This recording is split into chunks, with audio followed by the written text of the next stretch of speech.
Ale to jest powalona akcja, to jest jedna z najbardziej powalonych rzeczy, jaka stała się w ostatnich odcinkach. Uwaga! Wszystkie eksperymenty i sztuczki przedstawione w tym odcinku powstały w kontrolowanych warunkach. Nie próbuj ich powtarzać. Wielkie dzięki i miłego oglądania. Na moim stole znajduje się profesjonalny, gamingowy sprzęt o wartości 1500 zł, który dziś poddamy ekstremalnym testom. I jeżeli w tej chwili ktoś z was pomyślał o jakimś klikaniu w CS:K albo stawianiu klocków na czas, to nie, bo na dziś przygotowaliśmy m.in. miłą kąpiel w gorącym wosku, sezonowe czyszczenie sprzętu w pralce albo delikatne odświeżenie w zmrożonej bryle lodu. I to wszystko to tylko część testów, które przygotowaliśmy dla was na dzisiejszy odcinek. Chciałbym nadmienić, że niektóre z nich będę przeprowadzał z bólem serca, bo część sprzętu jest nowa, jeszcze w pudełkach.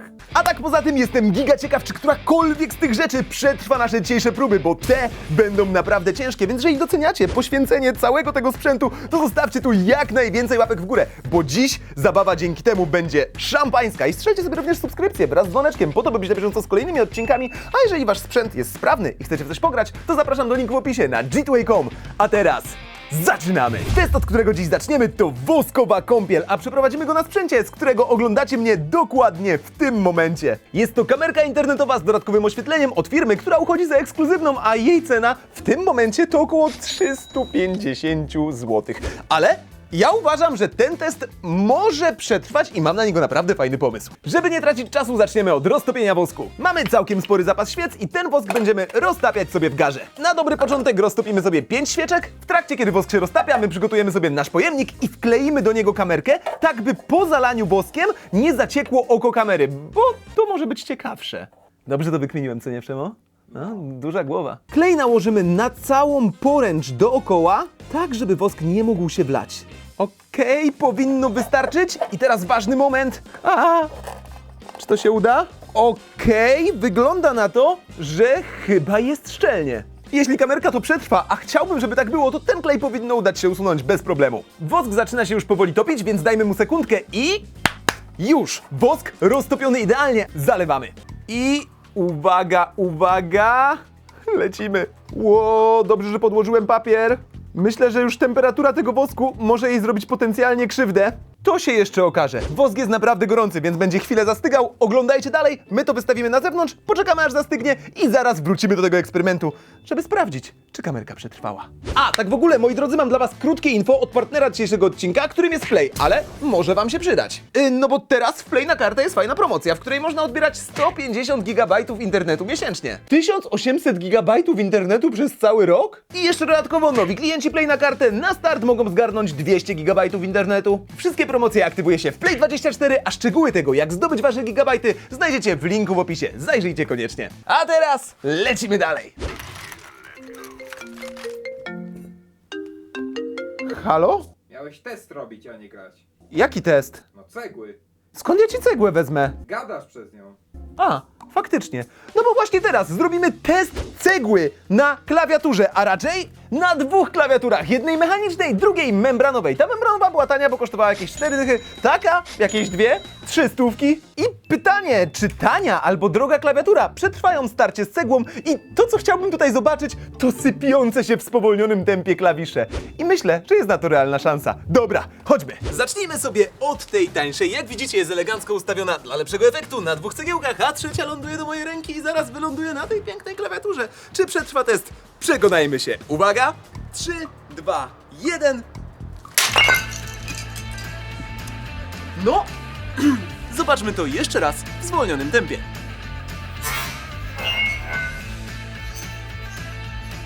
A jeżeli chodzi o naszą klawiaturę, no to słuchajcie, teraz ma taki bardziej ergonomiczny kształt, lekko zakrzywiony, została stuningowana. Ej, tutaj w ogóle jeden z klawiszy pękł, tu też mamy pęknięcie.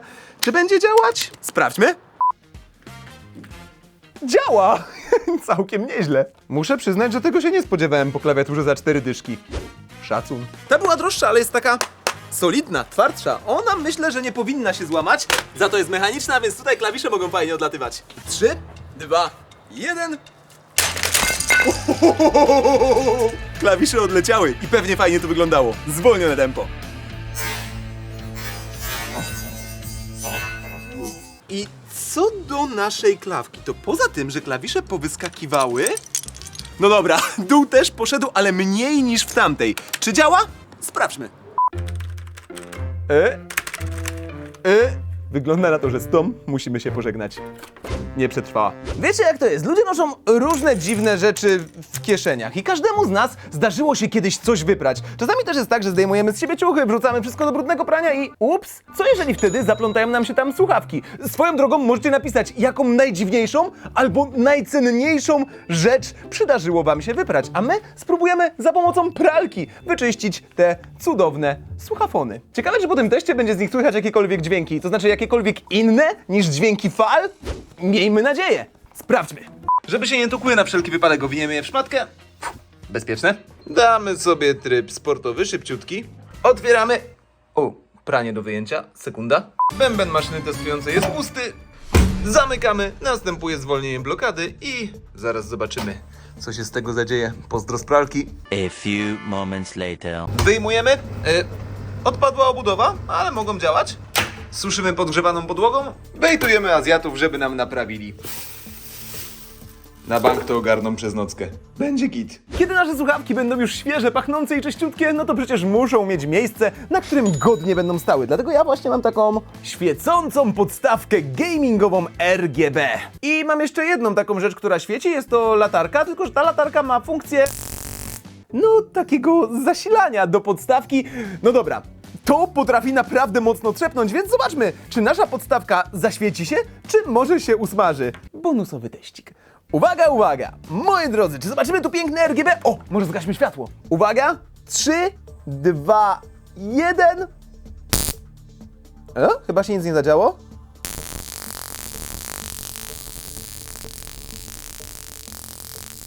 No jak na razie nie świeci, damy mu jeszcze jedną szansę. Może spróbuję bardziej od dołu w ten port. Wow. No wygląda na to, że nie świeci. Ale czy przetrwało ten test? Sprawdźmy to. Żebym tylko gniazda w laptopie nie usmażył. Podłączam i... Co? Co to działa? To jest dobre. To jest mocne. To wymaga jeszcze jednego doświadczenia.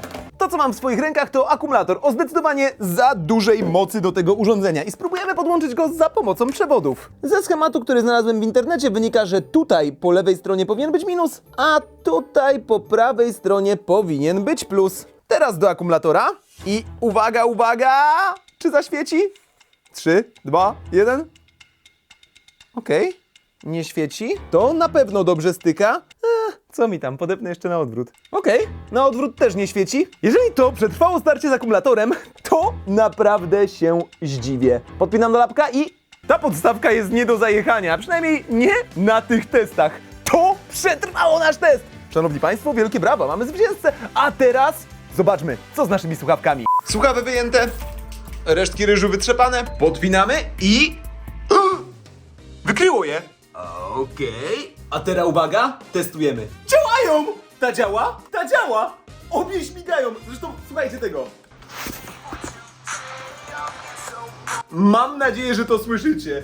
Ej, to jest nie do wiary. Przetrwałe starcie z pralką. I tak się właśnie robi i zalicza ekstremalne testy. Pan Predator z Rikczem. I to pełnym. Uwaga! Ważna porada życiowo-gamingowa. Drodzy gracze, by nie zajechać sliderów w waszej myszce i by ograniczyć tarcie, pamiętajcie o tym, by korzystać z podkładki pod myszkę. To jest bardzo ważne. Im myszka chodzi lepiej i sliderki nam się nie pościerają. No ale właśnie, a propos ścierania, jak to jest z tą podkładką? Czy ona się w końcu ściera, czy się nie ściera? Acik! O! Myszka mi ewoluowała w taką większą i to taką bardziej ścierającą, bo właśnie na tym będzie polegał test. Zobaczymy, czy jesteśmy w stanie zetrzeć podkładkę za pomocą urządzenia, które normalnie służy do szlifowania blatów. Czy może podkładka to przetrwa? Poziom pierwszy, ten papier. Poziom drugi, ten papier. Let's go! 3, 2, 1! Żegnaj, Morty! I uwaga! Zobaczmy, jak teraz wygląda nasz Morty. Hej! Tu się prawie nic nie stało. Zrobiła się odrobinę bielsza. No tak jakby była z rok użytkowana. No dobra, może z pół roku. Ej, ale to nie są poważne szkody. Poziom pierwszy udało się przetrwać. To teraz czas na poziom drugi. Tutaj papier jest o wiele grubszy. No cóż, Rick, będziemy cię nawet fajnie wspominać. I zobaczmy, co stało się z Rickiem. No dobra, tutaj się trochę pozadzierała. O, spójrzcie, tutaj, w tym miejscu. Ale szczerze, to ja myślałem, że po kilku takich dobrych sekundach, to po materiale nie będzie ani śladu. Ja bym powiedział, że to jest taki 50-50, nie? Bo trochę się zużyła, ale się nie zniszczyła. Ta podkładka w dalszym ciągu jest funkcjonalna. Przemoc chowają do szuflady. To nam się jeszcze przyda. Zaliczyła. Moi kochani, w grach multiplayer bardzo ważna jest komunikacja, dlatego w swoich rękach mam zupełnie nowy, jeszcze z każdej strony zaplombowany mikrofon gamingowy USB, więc pozwólcie, że zrobimy uroczyste otwarcie. Kosztował nas on 90 zł, a prezentuje się właśnie tak. I jak widzicie, ten mikrofon w tym miejscu ma metalową siatkę, co jest dość istotne. No i właśnie, a propos testu, podłączmy sobie go na szybko. No i tak właśnie słyszycie mnie z naszego nowiutkiego, działającego mikrofonu, którego poddamy ekstremalnemu testowi. Mam tutaj też imadło, tak żeby mikrofon nam się nie wiercił. Okulary zabezpieczające, bo te mogą się przydać. I szlifierkę kątową z tarczą do metalu. Posypią się iskry. A, i zapomniałbym wspomnieć, ten mikrofon przez cały czas trwania tego testu Będzie włączony, ale spokojnie, ściszymy go dla was. Dobra, solidnie zamocowany na imadle, no to teraz zobaczmy, czy przetnie się w pół i jak długo będzie działał. 3, 2, 1, lecimy!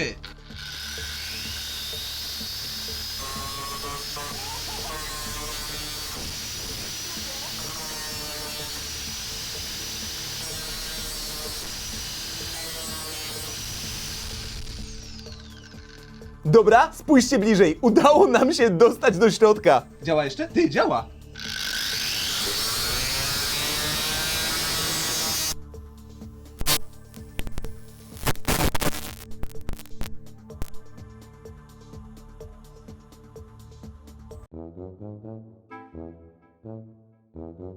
Kurczę, chyba mnie nie słychać. Mam takie dziwne wrażenie, że z moim mikrofonem coś jest nie tak. Całkiem niewykluczone, że z jakiegoś powodu mój mikrofon się zepsuł. Nie wiem, dziwne, wczoraj działał. Ja nie mam pojęcia, co się z nim stało. Zarąbista zabawa. Dobra, czas sprawdzić, co z naszą kamerką w woskowej kąpieli. Tylko że jest jeden malutki problem, bo zaraz po tym, kiedy powiedziałem to i zaraz wrócimy do tego eksperymentu, żeby sprawdzić, czy kamerka przetrwała. Wydarzyło się to. O nie, nie, nie, nie, nie! Dobra, plastikowy pojemnik jednak nie był pomysłem dnia. Tak, plastik się topi. Mogliśmy trochę ostudzić ten wosk. O nie, leci na klawiaturę. Przepraszam, że nie powiedziałem wam o tym od razu, ale nie chciałem wam psuć zabawy z dalszego oglądania. A tak, poza tym naprawiliśmy ten eksperyment i wyszło nam to właśnie tak. Tym razem użyliśmy miseczki takiej nie z plastiku. No tylko, że tą kamerkę wypadałoby jeszcze jakoś z niej wydobyć, ale to też już mam przemyślane. Otóż mam tutaj tak zwany młotwieracz i on służy do młotwierania, więc ja to młotworzę. Łatwo. Ej!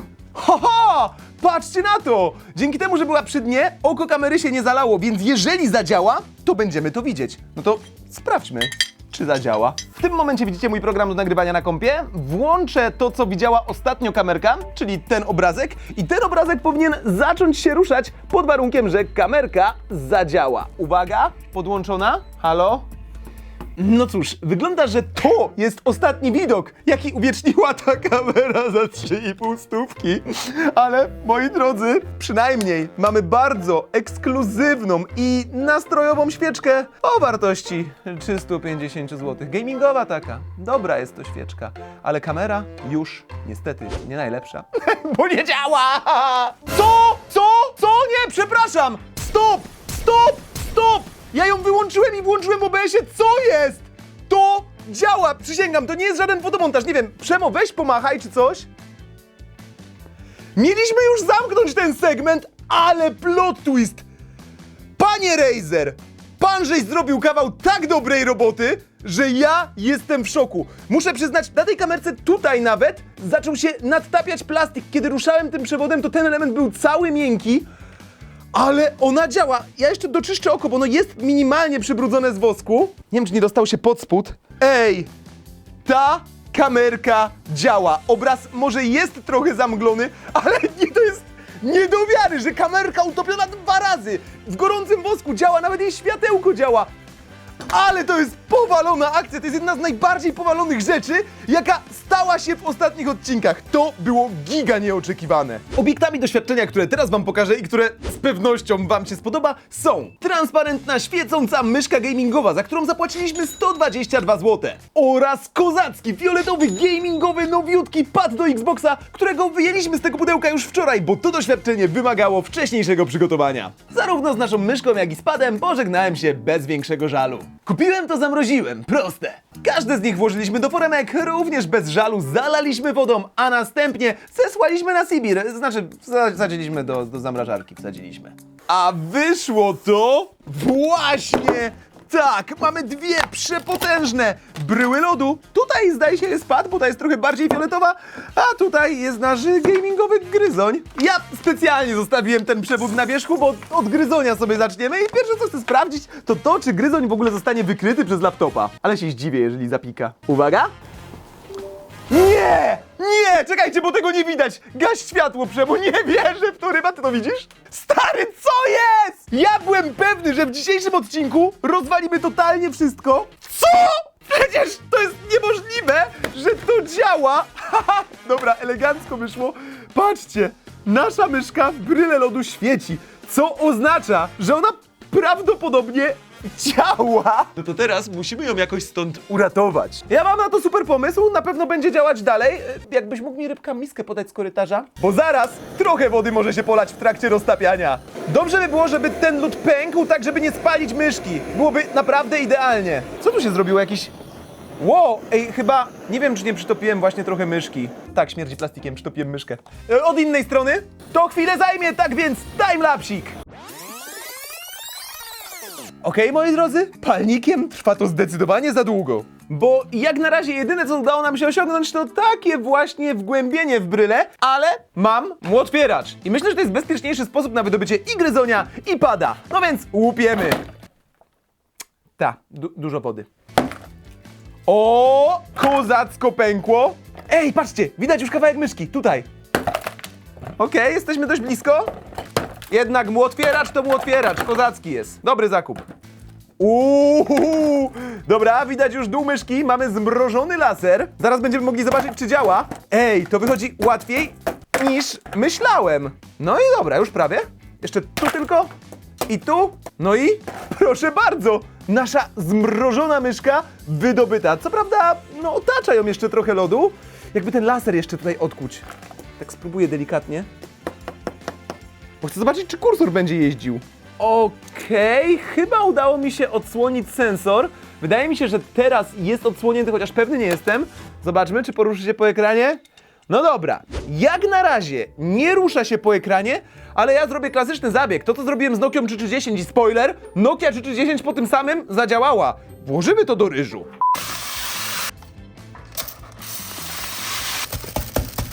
A few moments later. Zobaczmy, czy działa. Tak, dobrze, że ta myszka jest przezroczysta, bo przynajmniej teraz widzę, ile ryżu jest w środku pod klawiszami. Uzyskała jak na razie dodatkową funkcję. Funkcję grzechotki. A co do innych funkcji, takich jak na przykład działanie, to... Okej, świecić świeci. Okej, system wykrył, ale czy będzie się ruszać? Uwaga, tu jest kursor, tu jest myszka. Ty! Działa! Patrzcie, żeby nie było, ja tą myszką ruszam, nie? W sensie tu nie ma żadnego wała. Przyciski trochę ryż blokuje. Spróbuję je odblokować. O, czekajcie, jak mocniej docisnę. Ej, jak wytrzepię ten ryż, to ta myszka będzie działać. Przyciski też działają. Okej, no to teraz wyczyścić ją z ryżu i nasz gryzoń jest sprawny. Ej, ależ to jest okejka. No dobra, moi drodzy, czas na bryłę. Numer 2, wewnątrz której czeka nasz piękny pad. I tak szczerze, ja naprawdę bym chciał, żeby ten pad zadziałał, bo przydałby mi się taki do kompa. Nawet jeżeli nie mam Xboxa, to te pady są spoko z PC-tem. No, ale będę grał, a zresztą. Zobaczymy, czy jest w ogóle o czym dyskutować, panie Przemysławie. Okej. O, tutaj trochę plastik pomógł, bo go włożyłem w plastiku, żeby był tak jakby w powietrzu. Dobra, jesteśmy blisko. Wyłania nam się obudowa. No, piękna zmarzlina, piękna. Ej, to jest świetna zabawa, wyłupywanie rzeczy z lodu. Ja to chcę robić częściej, serio. Dobra. No i wyłaź. I proszę bardzo, ła, jaki zimny. Skubaniutki, ale jest piękny ten kontroler, naprawdę. No dobra, no to samo co z myszką. Rozmrażamy, wkładamy do ryżu i liczymy, że ktoś, kiedy to będzie w ryżu, przyjdzie i to naprawi. I zobaczymy, czy zadziała. To może później tak, wszystko będzie dobrze, wcale nie straciliśmy paru stówek. Będzie git. The next day. No to miejmy nadzieję, że tutaj pójdzie tak samo. Jejku, jaki on jest ładny. Ja naprawdę chcę, żeby on zadziałał. I też ładnie grzechota. W sumie nie ładowałem go od nowości, ale spróbujmy go włączyć. To się chyba tutaj włączy? Może być rozładowany. Podłączę go do kompa. Okej, jedną ręką nie jest to proste zadanie, ale podłączony. Czy mamy jakąś reakcję? Jak na razie... Nie! Jest! Dzieje się coś! Dobra, konfiguruję i to jest w ogóle napisane purple. Dobra, fajnie, że nawet kolor jest napisany, świeci się. Dobra, to, że go wykryło, to dobry pierwszy krok, ale jakby jeszcze przyciski działały, to w ogóle byłoby super. Dobra, tu widzicie obraz z mojego pulpitu, a tutaj nagranie pada, którego trzymam w ręce, żeby nie było, ten obraz też jest tutaj w tle. No i lecimy. Pierwszy analog. Działa! Haha, patrzcie na to, działa, kozacko. Dobra, teraz krzyżak. Jest! Dobra, krzyżak też działa. Drugi analog, ten też się może przydać i też działa. To teraz A, krzyżyk, Y, B. Wszystkie działają. Teraz jeszcze te guziki, a jeszcze dla formalności triggery. Jest, trigger działa. Drugi działa, trzeci działa. I czwarty również działa, chociaż ten się trochę przycina. Tutaj nam chyba ryż wlazł. Ej, ten pad działa! Nówka sztuka, pierwszy właściciel.